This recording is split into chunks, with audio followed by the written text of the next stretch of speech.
विद्यार्थियों, कक्षा 12 हिंदी की हिंदी साहित्य की क्लास में एक बार पुनः आपका पौधार ऑफ ग्रुप ऑफ एजुकेशन में स्वागत है। देखिए, जो व्याकरण के जो बिंदु थे आप लोगों के, काव्य के गुण, दोष, अलंकार और छंद, उनको बारी बारी से हमने पिछले वीडियो में पढ़ा है। अब आपके बिंदु आता है हिंदी साहित्य का इतिहास। हिंदी साहित्य के इतिहास में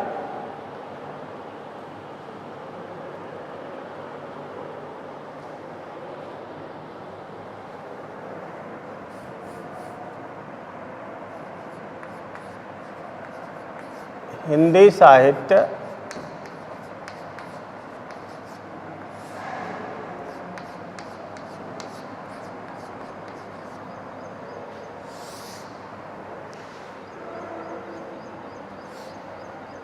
जिसमें आपके पुस्तक का नाम है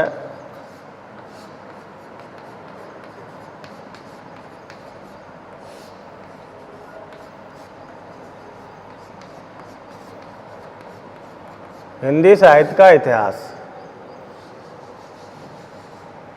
हिंदी साहित्य का इतिहास, हिंदी साहित्य का इतिहास है, ये दो भागों में बटा हुआ है।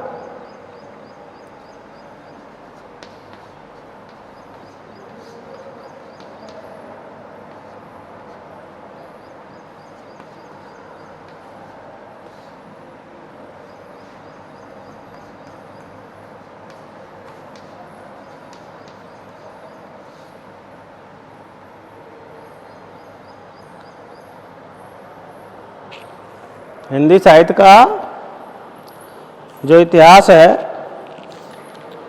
उसको दो भागों में बांटा गया है।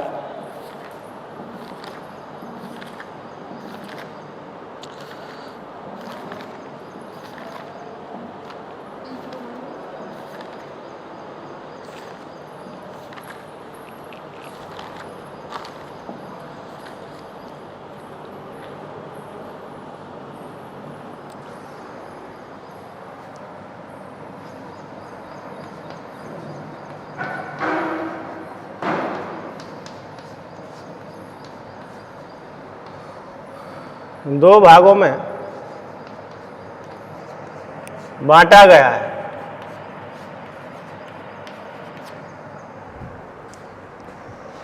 एक है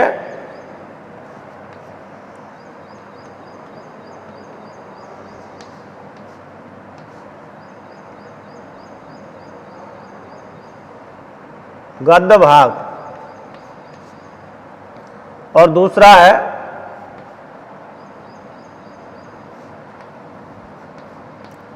पद्य भाग।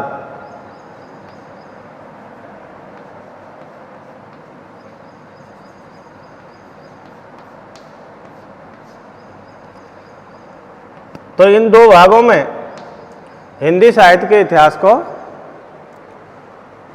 बांटा गया है, जिसमें से भी कक्षा 11 में आप लोगों ने जो हिंदी साहित्य का इतिहास है उसके 3 कालों के बारे में पढ़ा था कक्षा 11 में।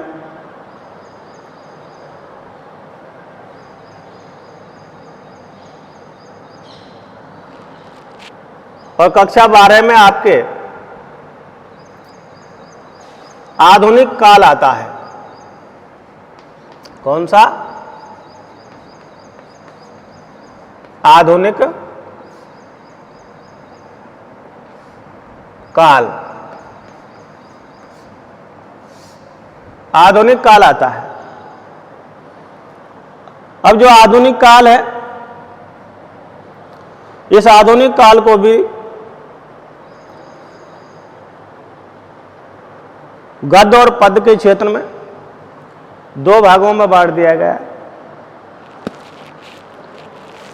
कितने भागों में? दो भागों में बांट दिया गया।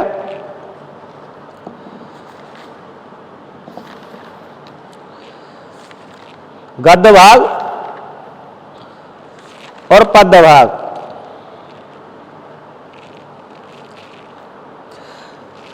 पहले हम इसका गद्य भाग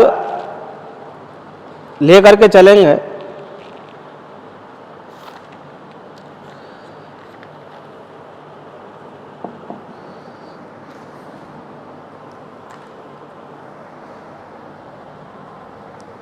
गद्य भाग लेकर के चल रहे हैं और इसी पर हम चर्चा करेंगे। तो देखिए,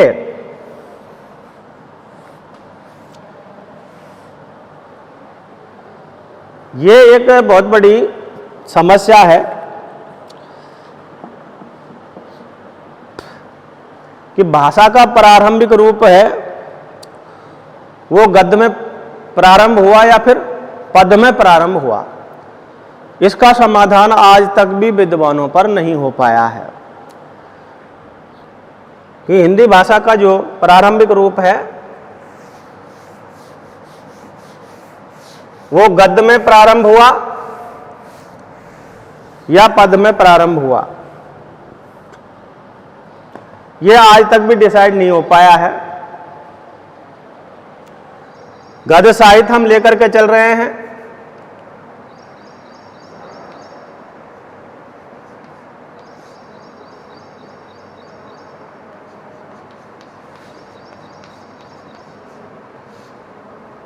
तो गद्य साहित्य में पहला जो बिंदु हमारा बनता है वो पहला बिंदु बन रहा है हिंदी गद्य का उद्भव एवं विकास।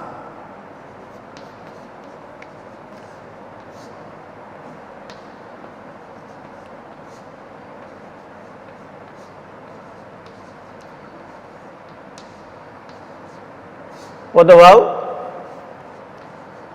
एवं विकास, ये हमारा बिंदु बन रहा है हिंदी साहित्य का उद्भव एवं विकास, और ये बिंदु लेकर के हम चल रहे हैं। तो देखिए, जैसा कि मैंने बताया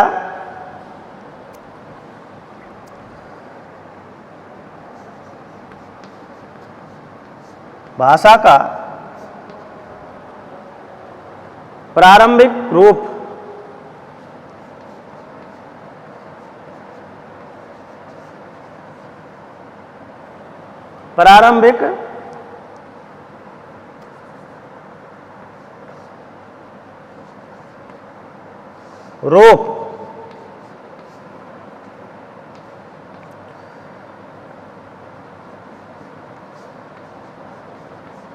गद्य में है, गद्य में था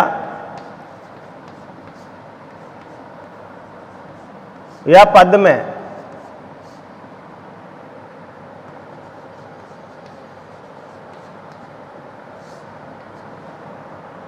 गद्य में था या पद्य में,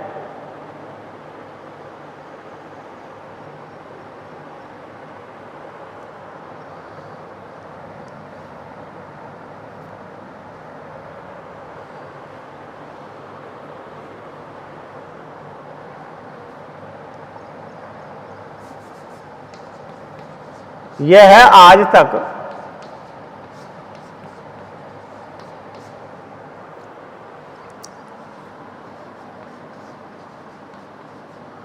विवाद का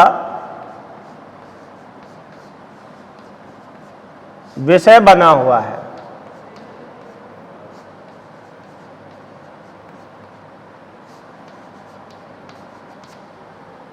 लेकिन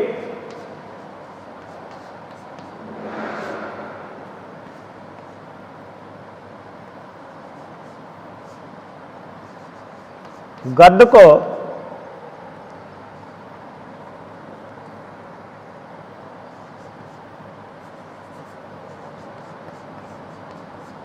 भाषा का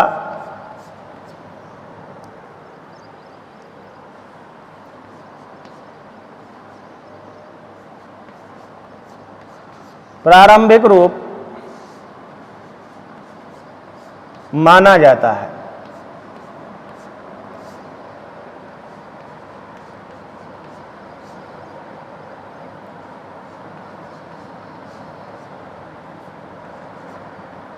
माना जाता रहा है। तो इस बात को समझ लेना अति आवश्यक है कि भाषा का प्रारंभिक रूप गद्य में था या फिर पद्य में था, यह आज तक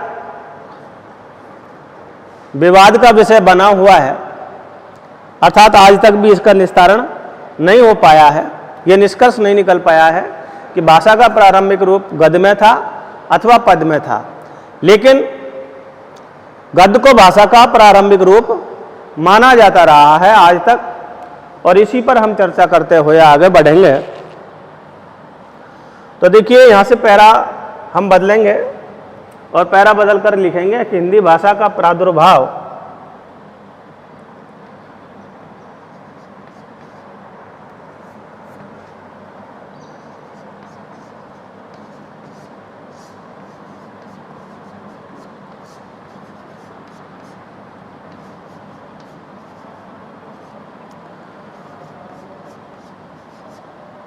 हिंदी भाषा का प्रादुर्भाव 14वीं शताब्दी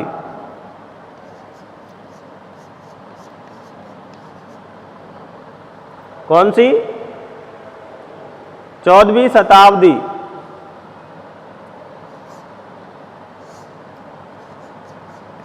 से माना जाता है।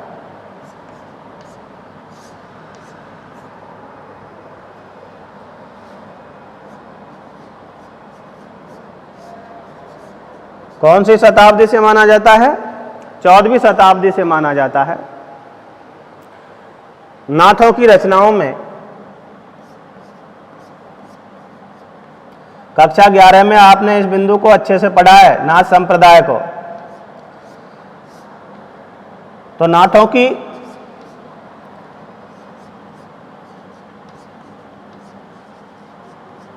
रचनाओं में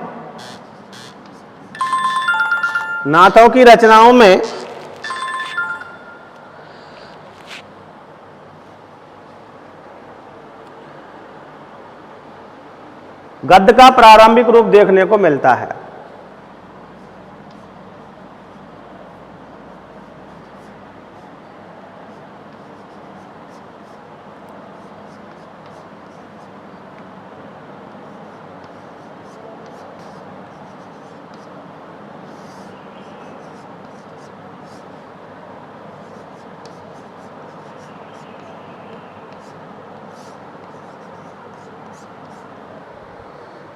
देखने को मिलता है।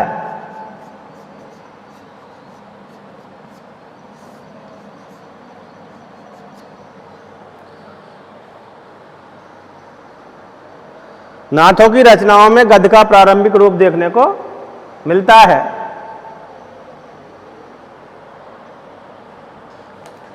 आगे इस पैराग्राफ को मैं आगे बढ़ाता हूं।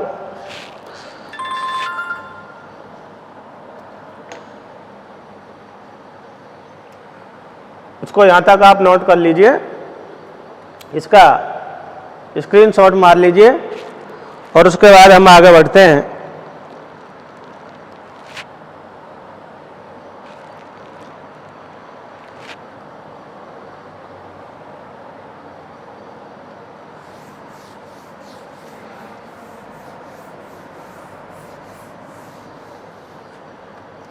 तो हमने लिखा कि नाथों की रचनाओं में गद्य का प्रारंभिक रूप देखने को मिलता है। इसी को हम आगे बढ़ाते हैं।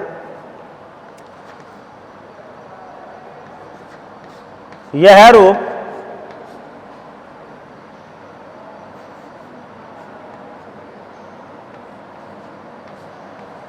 ब्रजभाषा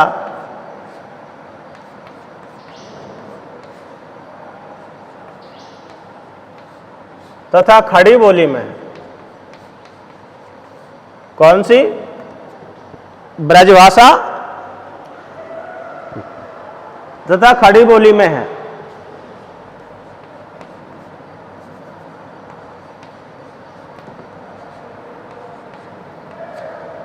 खड़ी बोली में है।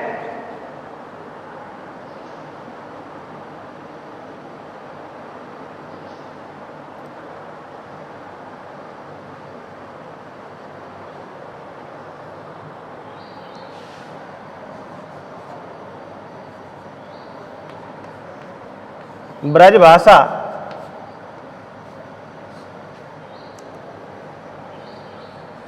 की प्रारंभिक रचना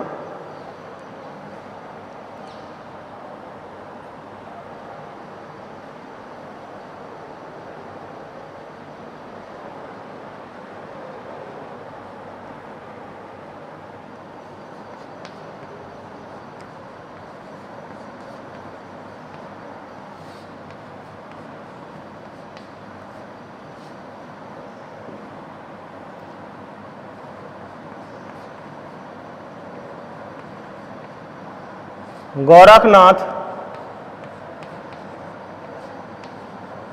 द्वारा रचित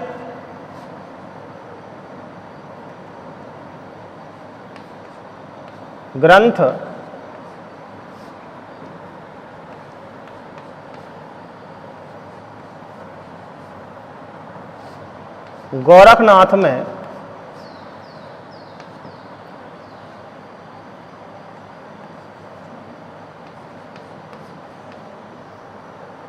गोरखनाथ में देखने को मिलता है।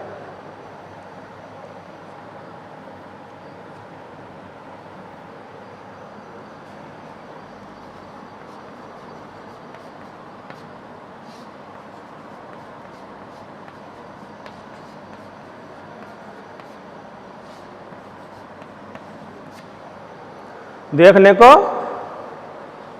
मिलता है। इस ग्रंथ का समय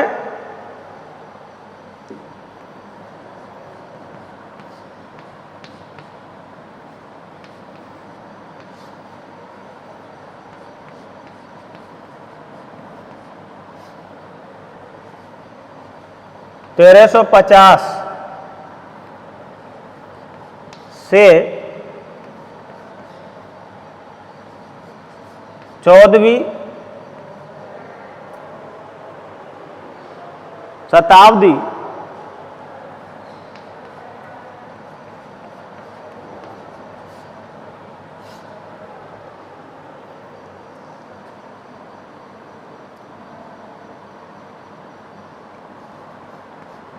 के मध्य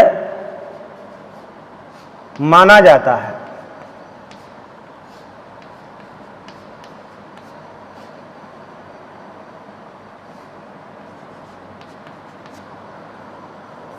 माना जाता है।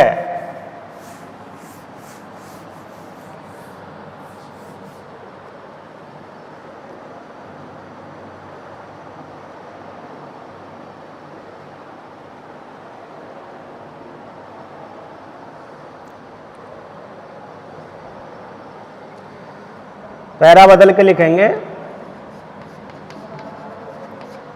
इसके बाद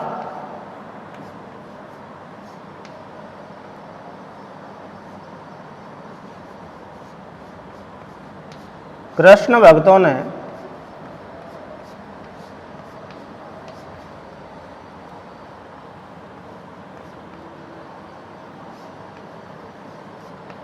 गद्य साहित्य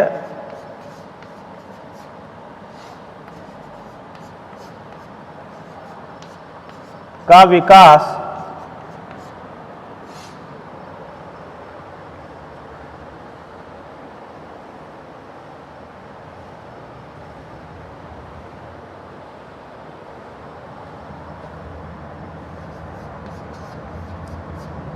किया है।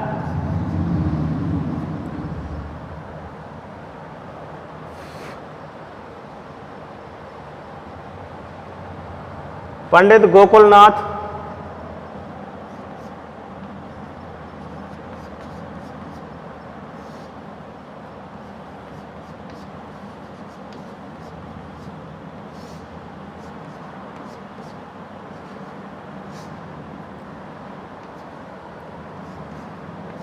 ने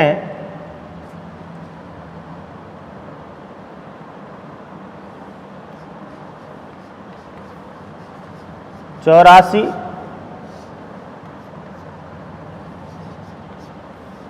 वैष्णव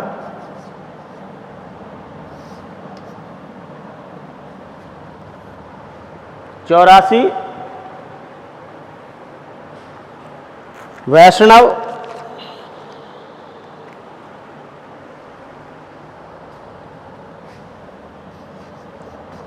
की वार्ता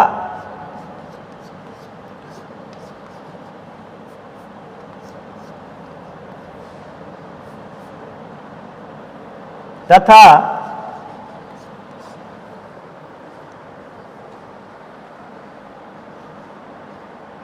200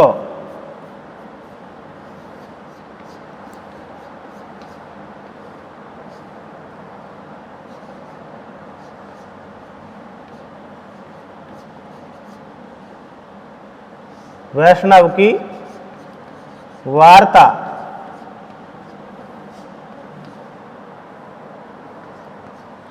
दो सौ वैष्णव की वार्ता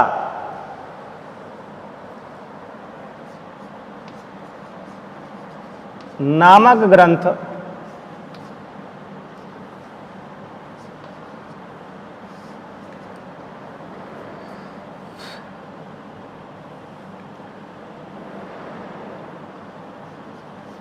में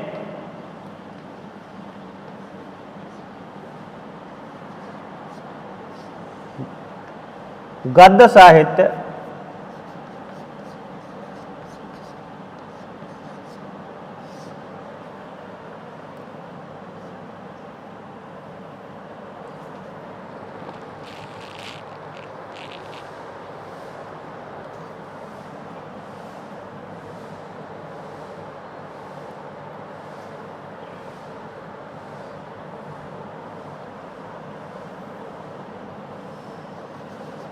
को स्थान दिया है।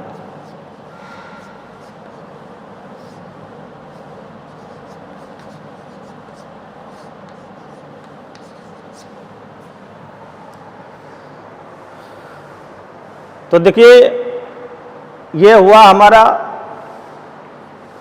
हिंदी गद्य का उद्भव और उसके विकास के बारे में। यहां तक हमने इसको लिख लिया। अब इसमें पैरा बदल करके इसको थोड़ा हम और आगे बढ़ाएंगे, क्योंकि ये सारी जो बातें हैं वो 14वीं शताब्दी के आसपास की बातें हैं।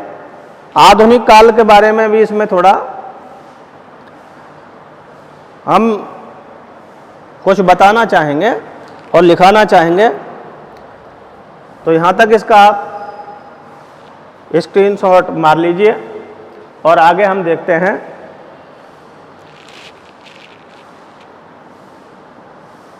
मिनट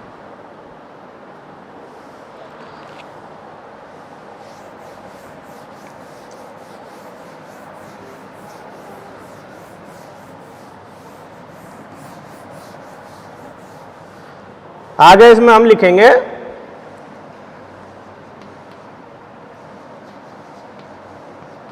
आधुनिक युग में अमीर खुसरो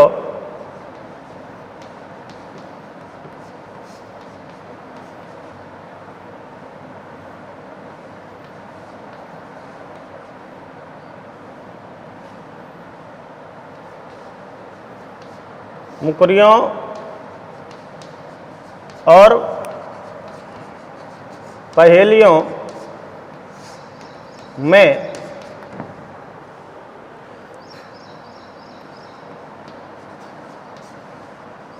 गद्य का प्रयोग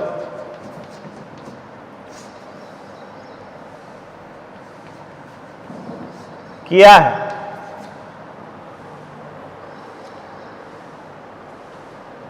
नाभादास जी ने अष्टयाम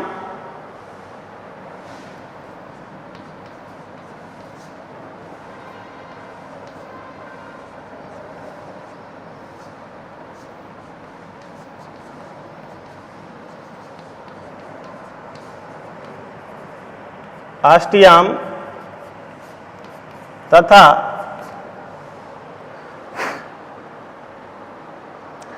सुरति मिश्र ने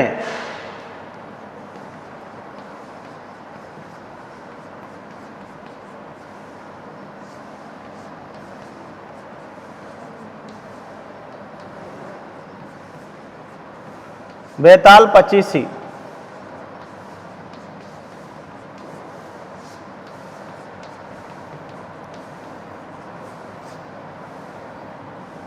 गद्य साहित्य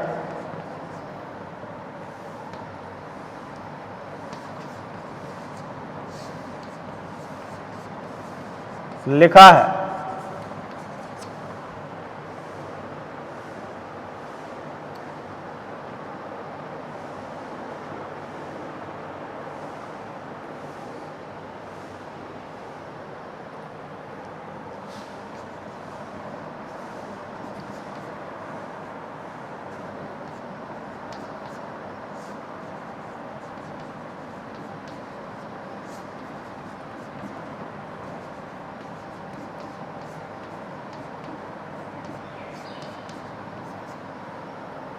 गंगने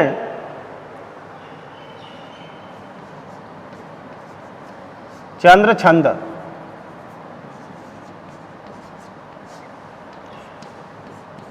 नामक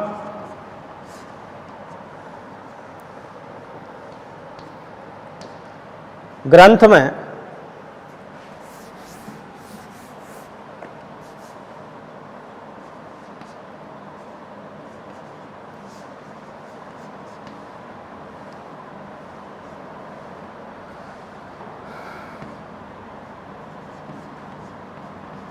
गद्य का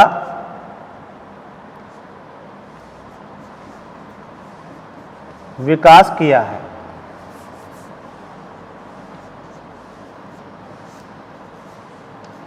तो इस प्रकार से हिंदी गद्य साहित्य का उद्भव और विकास हुआ है और वो उत्तरोत्तर आगे की ओर बढ़ा है। अब आगामी वीडियो में किस प्रकार से ये आगे बढ़ा है और किस किस ने इसको परिष्कृत करने में अपनी महत्वपूर्ण भूमिका निभाई है, उस सब के बारे में हम डिटेल से धीरे धीरे आगे पढ़ते हुए आगे बढ़ेंगे। Thank you.